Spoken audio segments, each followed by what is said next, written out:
Саламатсыздар ма, құрметті оқушылар? Біздің бүгінгі сабағымыздың тақырыбы көлбеу бұрышпен лақтырылған дененің қозғалысы.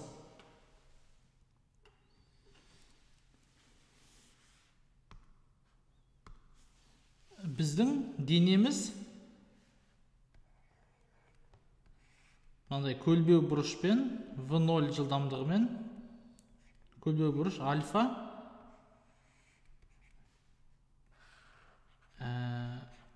биіктікті y десек, горизонтальный координатаны x десек, осындай бір координатада қозғалады. Және де әлбетте бұл жерде гравитация бар.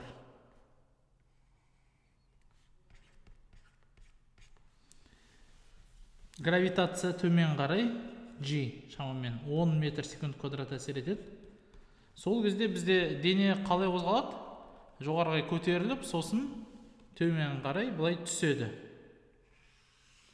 Кез келген бір нүктедегі x және y координаталарын қалай табуымыз керек? Біз ол үшін бұл қозғалыстың екі проекциясын қарастырамыз. Бірінші, жылдамдықты проекцияларға бөлейік. Вектор тақырыбында естеріңізде болса, мынандай жылдамдықтың векторын біз x осында V0x деген проекцияға бөле аламыз, және y осында V0y деген проекцияға бөле аламыз. Ол проекциялардың ұзындығын қалай табамыз? Синус, косинус функциялары арқылы табамыз. Енді былай қарастырайық. Бізде мынандай үш бұрыш бар. Тік бұрышты үш бұрыш. Гипотенузасы V0-ға тең. Қарсы катет V0y және де көрші іргелес катет V0x. V0y бөлінген V0 неге тең? Қарсы катет бөлінген гипотенуза ол бізде синус альфаға тең. Осы жерден біз V0y-ті таба аламыз. Ол неге тең? Гипотенузаны V0-ді синус альфаға көбейткенге тең. Және де V0x бөлінген V0, іргелес катет бөлінген гипотенуза бұл бізде косинус альфаға тең. Пропорциямен бұл жерден де біз V0x таба аламыз. Ол неге тең? V0 көбейтілген косинус альфа. Осы мәселеде байқау керек, шатасып кетпеу керек. Ал енді біз екі қозғалысты, екі проекцияны жеке қарастырайық. X проекцияны қарастыратын болсақ, бастапқы сәтте оның жылдамдығы V0 косинус альфаға тең. Бұл жылдамдық өзгере ме? Бұл жылдамдық өзгеру үшін бізде үдеу болу керек. Бірақ біздің жалғыз үдеуіміз ол тек вертикально әсер етеді. Сол үшін бізде X осіндегі жылдамдық бір қалыпты, X осіндегі қозғалыс бір қалыпты болады. Сол үшін V0y косинус альфа көбейтілген Т болады. Және де кез келген сәтте жылдамдығы оның V0 косинус альфаға тең болады. Және бұл бізде тұрақты, констант. Бұл мәселе шешілді. Ал енді біз Y компонентасын қарастырайық. Y компонента, Y проекция. Бастапқы сәтте біз V0 y деген жылдамдықпен лақтырамыз. Уақыт өте келе ол азаяды. Азайып соңында төмен қарай құлайды. Яғни тек қана біз y проекциясын қарастыратын болсақ, осылай болады. Онда бізде V0, Vy соңғы жылдамдық неге тең болады? Алғашқы жылдамдық азайтылған үдеу көбейтілген уақытқа тең. Бірінші теңдеу. Екінші теңдеу енді y координатасының теңдеуі неге тең болады? Бастапқы моменттегі координатасы 0 деп алатын болсақ, онда бастапқы жылдамдық Т азайтылған себебі неге? Кемімелі, үдеу кемімелі кері әсер етіп жатыр. V0y Т минус GT квадрат бөлінген 2 болады. Енді бұны жалып жазатын болсақ, ашып жазатын болсақ, VY неге тең? V0 синус альфа азайтылған GT. Ал Y V0 синус альфа T азайтылған GT квадрат бөлінген 2-ге тең.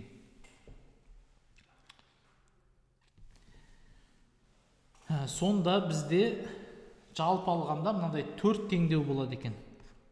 Көлбеу бұрышпен қозғалған дененің X және Y координаталары бар. Сонымен қатар жылдамдықтары Vx ол тұрақты болады, ал Vy ол уақытпен өзгереді, себебі ол жерде гравитация әсер етіп отыр. Немесе еркін түсу үдеуі әсер етіп жатыр. Енді осылардан біз бір мынандай қызық бір-екі информацияны табайық. Мынандай қозғалыс болып жатыр, бізде. Y болса, мынау X болса, осы қозғалыстың қарап отырсаңыздар, бірнеше параметрлері бар. Біріншіден ұшу уақыты T. Жалпы ұшу уақыты неге тең? Одан кейін мына ең биікке ұшқан, ең жеткен биік нүктесі неге тең, сонымен қатар ұзақтығы неге тең? Мынау бір горизонт бойында, яғни бір деңгейдегі қозғалыс. Егер бастапқы және соңғы нүктелердегі биіктіктер әртүрлі болатын болса, осы формулалар орындалмайды. Бірақ біз осындай бір ситуацияны қарастырайық. Енді жалпы уақытты табу үшін біз екі түрлі метод қолдансақ болады. Біріншісі, бастапқыда мына жерде V0 синус альфа болады. Мына бірінші метод. Соңында VY неге тең? Мына ортасында 0-ге тең, Сонда уақыт бізде неге тең болады? Бастапқы жылдамдық бөлінген үдеу болады, Сонда жалпы уақыт осының 2 есесі болады, себебі біз жартысын ғана қарастырдық қой. Екінші метод, тура осы уақытты табудың. Ол басында оның жылдамдығы V0 синус альфа болады. Соңында энергияның сақталу заңы бойынша, яғни бізде оның жылдамдығы өзгермеуге тиіс, ауаның кедергісін ескермейміз. Онда біздің жылдамдық кері бағытталған болады, Сонда V0 синус альфа азайтылған GT неге тең? Минус V0 синус альфаға тең. Сонда 2 V0 синус альфа тең болады GT-ға, және уақыт бізде тағы да 2 V0 синус альфа бөлінген G-ға тең. Жақсы, енді осы екі уақыттық таптық. Енді келесі бетке көшейік. Біз енді ең жеткен биік нүктесін табуымыз керек. Ең биік нүктесі неге тең?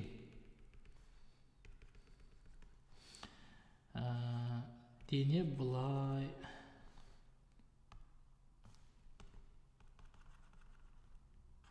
Бұлай ұшсын шамамен. Так.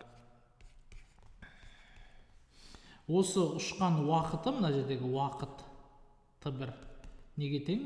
V0 синус альфа бөлінген G-ға тең. Жаңа таптық қой. Онда біз мына формуланы қолдана отырып,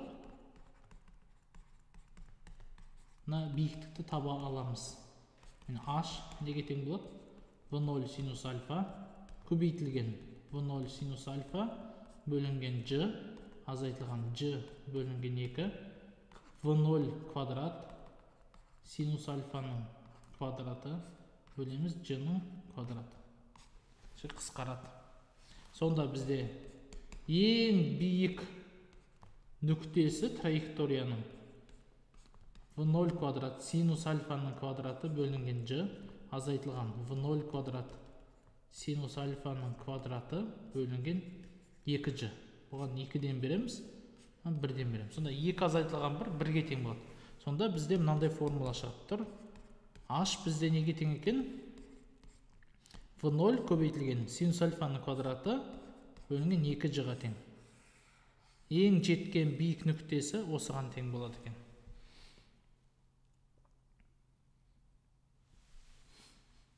Келесі. Бізге тағы бірнеше бет керек.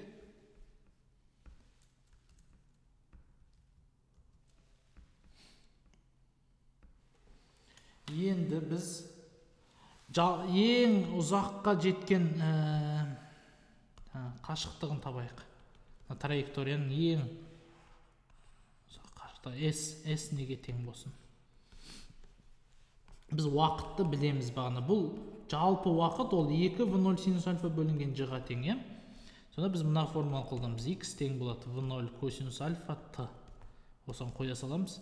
Сол кезде v0 косинус альфа көбейтілген 2 v0 синус альфа бөлінген g. Яғни 2 v0 квадрат синус альфа көбейтілген косинус альфа бөлінген g-ға тең. Бұл бізде S.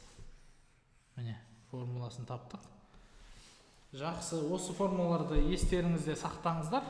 Қайтадан бір қорытынды жасай кететін болсақ, ұшу уақыты бір деңгейде, бір горизонттың бетінде дене сол жерден v0 жылдамдығымен альфа бұрышы арқылы ұшатын болса, және де биіктігі өзгермейтін болса, онда ұшу уақыты 2v0 синус альфа бөлінген g-ға тең.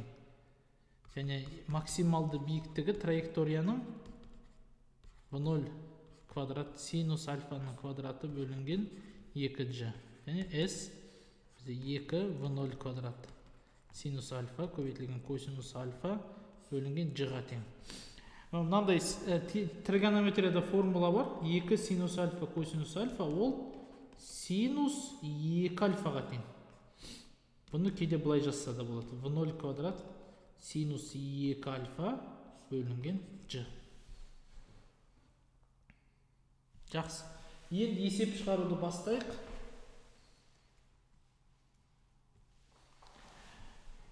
Под каким углом к горизонту необходимо бросить тело, чтобы максимальная высота подъема была вдвое меньше дальности бросания дейді. Денені қандай бұрышпен лақтыруымыз керек дейді. Оның максималды биіктігі, яғни максималды қашықтығынан 2 есе аз болсын дейді.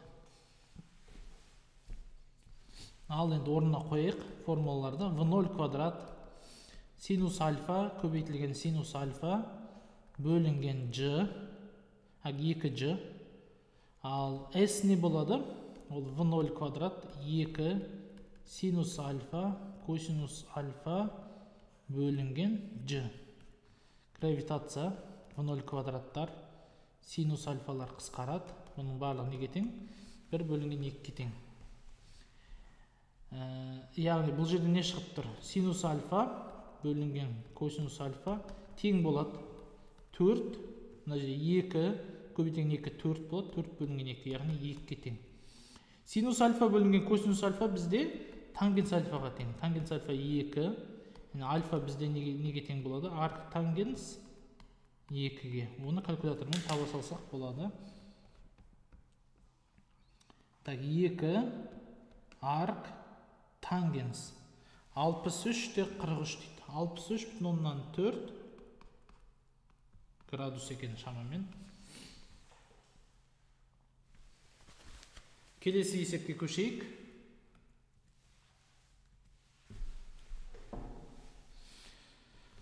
Зеңбірекпен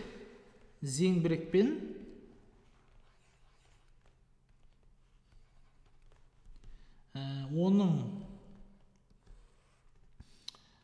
несі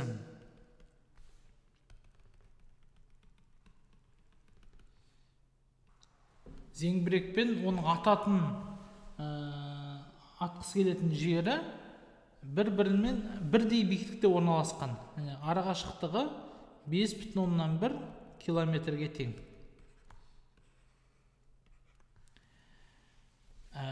бастапқы жылдамдығы бізде v0 240 метр секунд болса, қанша уақытта ол неге жетеді дейді. Өзінің мақсатына жетеді дейді.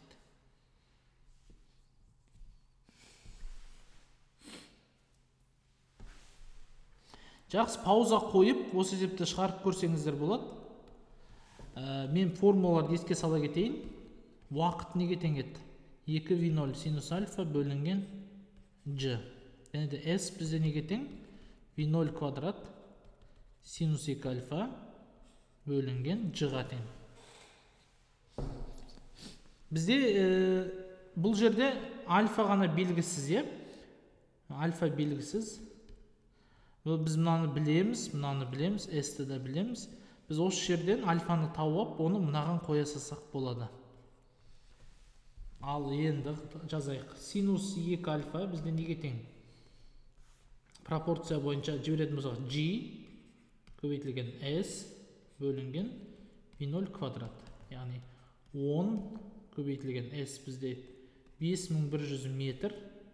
Әлбетте s-ті, яғни ұзындықты әрдайым метрмен жазуымыз керек. Егер ол есепте солай берілмеген болса, сосын 240-тың квадраты. Синус 2 альфа неге тең екен? Калькуляторымызға 10 көбейтілген 5100 бөлінген 240-тың квадраты. Осыған тең 0,885. Сонда бізде 2 альфа тең болады. Арк синус 0,885. Бұл қаншаға тең екен? Так, бұл арк синус 62,3 дейді. Шамамен 62,3 градус.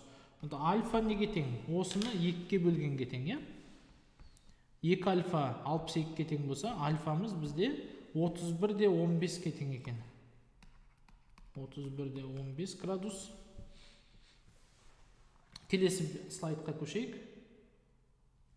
Енді біз уақытты таба аламыз. Уақыт 2v0 синус альфа бөлінген g-ға тең. Яғни 2 көбейтілген 240 синус 31,15 бөлеміз 10-ға.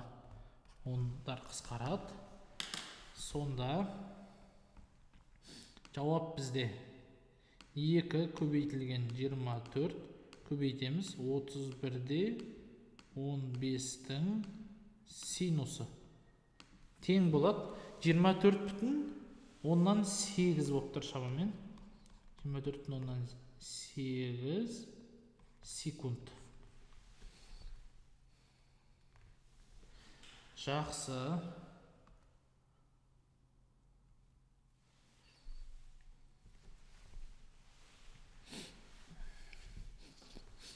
Мұнда дене горизонталына v жылдамдығымен лақтырылды. V бізде 3 метр секунд. L дальность, яғни жеткен қашықтық, горизонталь қашықтық биіктіктен 3 есе көп дейді. Мынау биіктік болса h. L 3 есе көп. Енді уақытты, время полета, яғни уақытты табыңыздар. Бұл дененің ұшқан уақытын. Сонымен қатар тура жерге ұрылар кездегі жылдамдығын, тура жерге соғылар кездегі жылдамдығын табыңыз дейді. Еркін түсу үдеуін 10 метр секунд квадрат деп алыңыздар, және де ауаның кедергі күшін ескермеңіздер дейді. Так, енді мына жерде біз қалай есеп шығарамыз? Мына v жылдамдығы әрдайым өзгермейді, v жылдамдығы, себебі горизонтальда ешқандай үдеу жоқ қой. V жылдамдығы өзгермейді. Сол үшін біз L тең vt деп алсақ болады. L-ді да біз 3h пен белгілейік. Ал енді былай қарай ол бастапқы жылдамдығы v0 y 0-ге тең ғой. Значит, еркін құлайды. H бізде неге тең? жт квадрат бөлінген 2-ке тең, яғни еркін құлап жатыр. Осы h пен l арқылы h-тың vt бөлінген 3 екендігін табамыз. T-лар қысқарады, сонда gt тең болады 2v бөлінген 3. Яғни t неге тең? 2 көбейтілген 3 бөлеміз 3 көбейтілген гравитация 10, е? Гравитацияны жеп тастадық пропорция арқылы. 3-тер қысқарады, 2 бөлінген 10 0,2 секунд болады. Ұшу уақыты бізде 0,2 секундқа тең екен. Енді біздің соңғы жылдамдығымыз, қараңыздар, мынандай соңғы жылдамдығымыз екі проекциядан тұрады, V1. Ол V бізге белгілі, және де VY. Ал VY-ті біз былай тапсақ болады, GT деп тапсақ болады. Себебі бастапқы жылдамдық 0-ге тең ғой. 10-ды 0,2 көбейтсеңіздер 2 метр секунд болады. Сонда біз V1-ді қалай таба аламыз? Пифагор арқылы таба аламыз. V квадрат қосылған VY квадрат. Яғни V1 түбір асты 3 квадрат қосылған 2 квадратқа тең. V1 тең болады. Түбір асты 13 болады екен.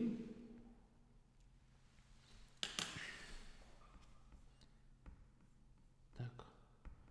13-тің түбір асты 3,16-ға тең. Жауап 3,16 метр секундқа тең болады. Келесі есепке көшейік. Горизонтально ұшып бара жатқан оқ дейді. Бұлай, бір-бірінен 30 метр қашықтықта орналасқан екі қағазды не істейді? Бұлай тесіп өтеді екен. Сонда мына екінші қағаздағы тесік бірінші қағазбен салыстырғанда 2 миллиметрге төмен болады екен. Сонда бұның жылдамдығы неге тең дейді?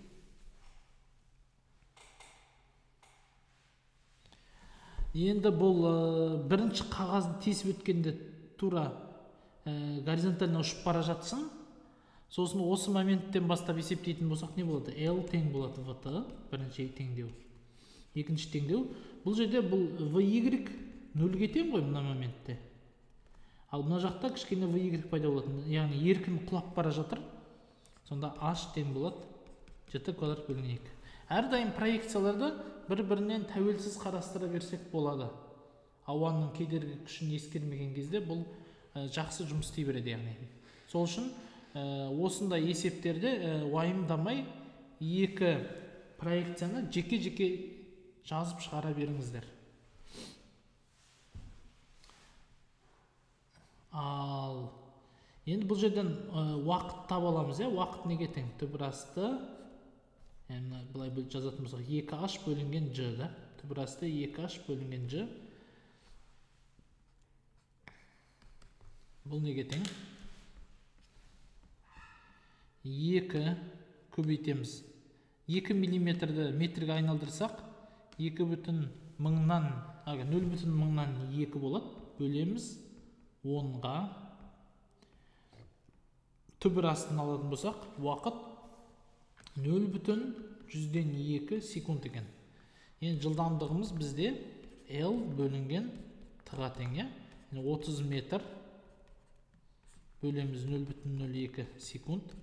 Бұл қаншаға тең? Екі жақты да біз 100-ге көбейтсек, ыңғайлы сан пайда болады. 3000 бөлінген 2. Ал бұны табу оңай, 1500 метр секундқа тең. Жақсы, енді келесі есепке көшейік. Бала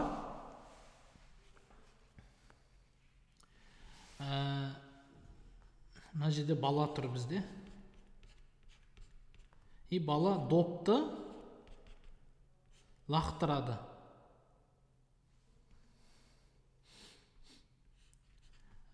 Альфа, яғни 45 градуспен 10 метр секунд жылдамдықпен қабырғаға қарай лақтырады екен. Ал қабырға болса 4 метр қашықтықта орналасқан.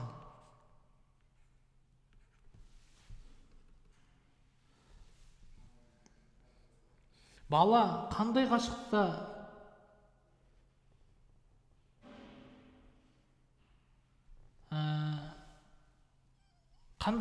оны қағып алады дейді да, мысалы. Мынау былай кері қарай ұшады ғой. Сол кезде мына жерде бала тұру керек қой. Бала тұру керек. Қандай қашықтықтан бұны қағып алады дейді.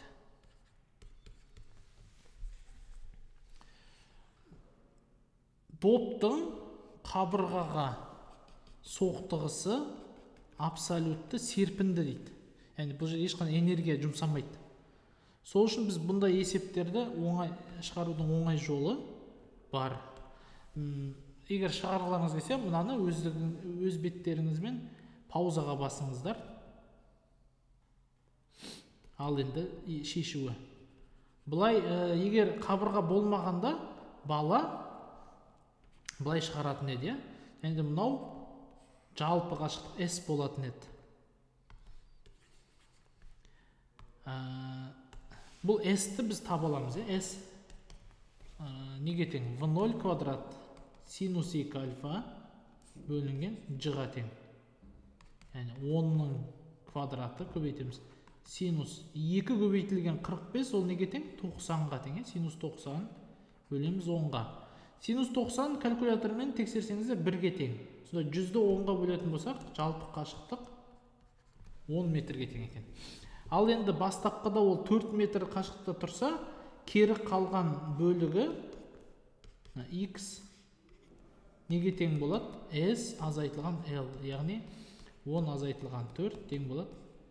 6 метр қашықтықтан бала табылады екен.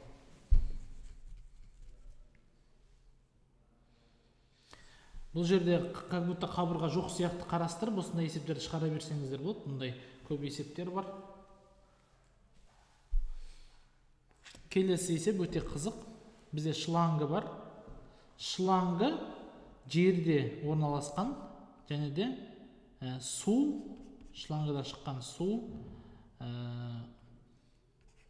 15 метр секунд жылдамдықпен 30 градуспен шашырап жатыр. Бұлай. И осы моментте ауадағы судың массасын табыңыз дейді. Ал шлангының қима ауданы, мына қима ауданы S 1 сантиметр квадратқа тең. Бұл олимпиада есебі ғой, бірталай қиын есеп. Бірақ бұны шығарудағы оңай бір жол бар. Яғни мына ауадағы суды есептеу өте қиын ғой, бірақ мына жерде ауаға енді шығып атқан сумен, мына А нүктесіндегі сумен, уже жерге тиіп атқан Б нүктесіндегі судың уақыт айырмашылығын тапсаңыз болды. Әрі қарай уже массаны табу қатты қиын болмайды. Бұл уақыт неге тең? А мен Б-ның айырмашылығы. Себебі осының ортасындағы бүкіл су ауада тұр ғой. Сол үшін уақыт 2v0 синус альфа бөлінген G-ға тең. Ал масса неге тең? Ол судың тығыздығы көбейтілген қима аудан көбейтеміз. Енді бұны ауадағы су, ол мына жерден тоже сондай Т уақытта өткен, немесе v0t қашықтық жүріп өткен су деген сөз, v0t. Şimdi массамыз бізде ρ s 2v0 квадрат синус альфа бөлінген G-ға тең. Орнына қойық. Су 1000 килограмм бөлінген метр куб.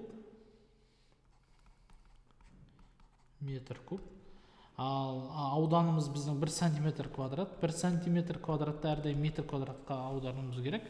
1 сантиметрде қанша метр бар? 10-ның минус 2 дәрежесі метр бар.